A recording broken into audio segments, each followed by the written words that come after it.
Hello, YouTube. There's little George there. He just got done putting a starter on his truck. So he drove around the block, fed the pigs. He was proud. He actually did a good job. He put a starter on it.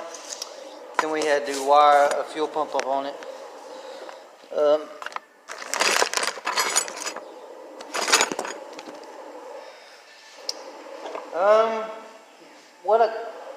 I'm not doing a tutorial video because I can't make a video as far as getting in and zooming in.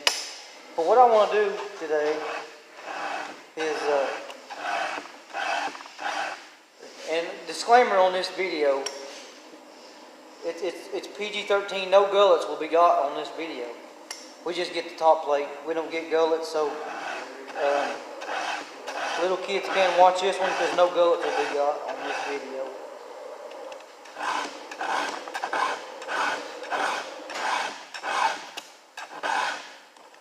But what I'm saying, what we're going to do is, we're going to touch this chain up, get the top plate real nice, and then me and little George out here, we're going to go run it in some wood and show you how saw should cut.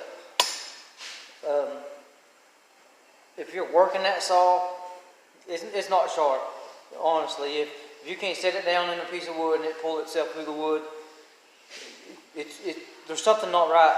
So you need to take it back in the shop, on the porch, on the tailgate, wherever you're sharpening it at, wherever you're at, you need to take it back and do a do-over. Because if you're doing the work, you're wrong. That's why you got this machine here. And this is just an old cheap 290. It's one I did a video on. I ported it. So we're gonna run this one in a stock 372, which is a 72 cc saw, 71. Anyway, we're gonna run these kind of against each other and see just how it compares with a 372, which is a whole lot bigger saw. If you don't know, this is a 290, like a 54 cc, something like that.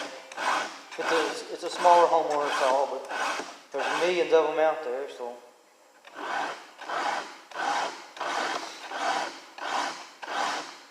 And the 372, it's about an $800 saw. About 800. What would you get for these? 870, something like that. It ain't bad for what $870 ain't bad for a saw. Whenever it cuts your day in half, versus running a stock one of these versus a stock one of those.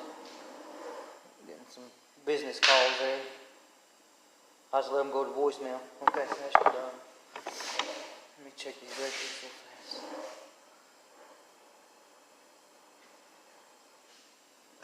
I'm gonna just check them, see how they are. Oh yeah.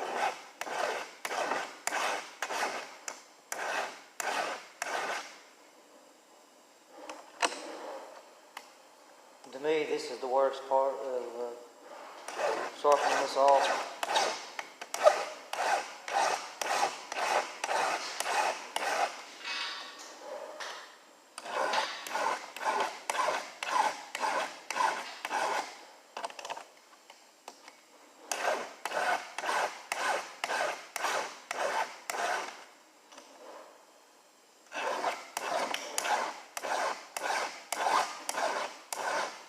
Jace, go back and turn that torch off, son.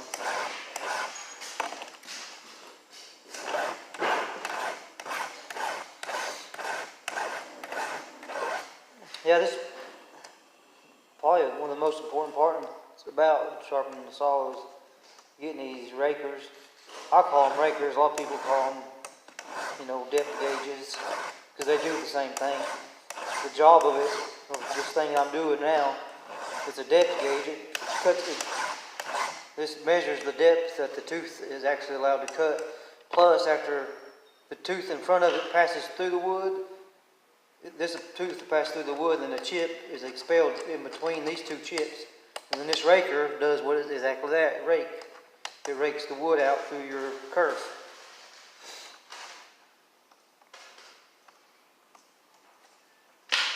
why it's called a raker and a raker gauge. But everybody's got different names.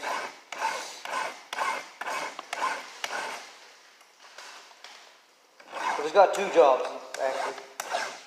It's a depth gauge and it's a raker. It rakes the chip out. And everybody talks about the gullet. You know, whenever... And I don't understand the gullet thing.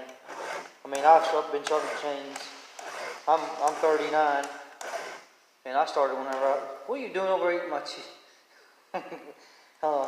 Little George is about to get killed. He drank my drink, and now he's over eating my chips. He's growing, I guess. He's getting close to 6 foot, and I'm just close to 5. I'm as close to 5 foot as a man can get, just about. But anyway, what was he talking about? What was he talking about, Jace? Oh, the gullet. The gullet. The gullet is just an afterthought. You know, the gullet is created whenever you're getting the top plate with this. You know what I mean? The C is created by the circumference of a file. So, and the chip of wood that you're cutting off of a block, it only goes as deep into the gullet as your depth gauge is cut for. You know what I mean? If it's set for 25 thousandths, pick up your piece of chip, your wood off the ground, the little chip, and that's about how deep it goes into the gullet, because it passes through underneath the chip and then expels out the back of the tooth. The gullet is in front of the tooth. You know what I mean? I don't understand that. So you can get it all you want. It ain't gonna make a difference. I don't care who you are. I mean, and you can't just think something's working and it works. You know what I mean? You can't just will something like this.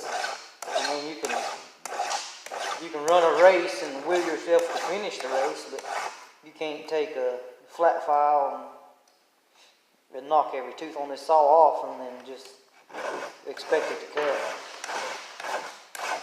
You can't will it to cut. If it ain't done right, it ain't gonna cut.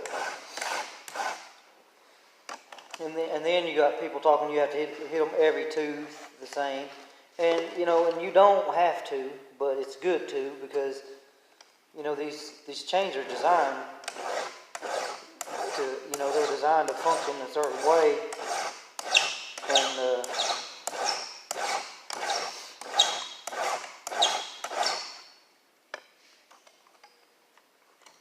And the designers spend millions of dollars on them. Millions of dollars on designing this chain. You know, if that makes sense. It makes sense to me. And if they say, well, if they say to do something this way we designed it to work, you know, and it makes sense whenever you're running through a block of wood that if you have different lengths teeth, if your teeth are different lengths and it's sitting on this bar, well, if it's sitting flat on this bar and you got a piece of wood like right here, and every tooth is a different length, because as you cut it back, it gets shorter, right? So if this block of wood is this long, it starts out round, of course, so it's going to hit these 2 or 3 teeth here. But then as you get into the wood, you're cutting on a flatter surface, and this 1 or 2 teeth might miss it here. This might hit it, And then what happens whenever you get in that wood, the bar will start cutting like this, and it'll bind up. You know, and a little bit ain't gonna make a difference. You know, because you're gonna rock them, and not every tooth cuts all the time anyway. But to have this thing cutting at the peak top performance, I mean, why not have everything consistent and, you know, and I rock them all the time. You know, we get nails and wire and stuff like that, and they get rocked, and you're gonna have one short tooth or even a no tooth. So anyway, I'm talking more and working, so I'm gonna finish this up and I'm gonna get out here and we'll make a few cuts. All right, I'm back. Okay, I just got all this done. It didn't take me a couple more minutes, but I don't have a lot of time on my phone. I'm gonna show you the teeth real fast, if I can. Do do do do do do. You see them? They're cut pretty far back. I don't know if you can bear, I don't know if you can or not, but you can see the teeth are cut back really good.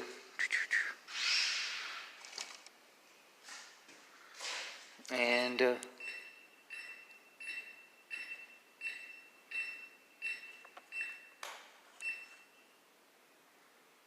whatever, I don't have equipment to show you. But anyway, if you could see that line, you can tell this maybe has the thickness of a screwdriver, one-way screwdriver tooth is about what's left.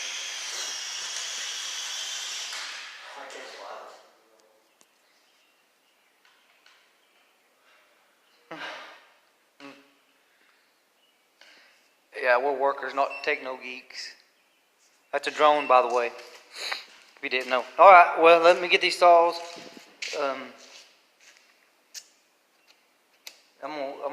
We'll run this 290 against. We'll run against. Let's see. We'll run against this 372. It's got a 20-inch bar on it. That way they're closer to the same. This one's got a 20-inch bar, and the 290 has an 18-inch bar, so it's a little bit disadvantaged. You know, the 372 20-inch, you know, 290, 54 cc, 56 something, 18-inch bar. There's a little bit of disadvantage there, but we'll see how they cut. All right, we'll be back in a second.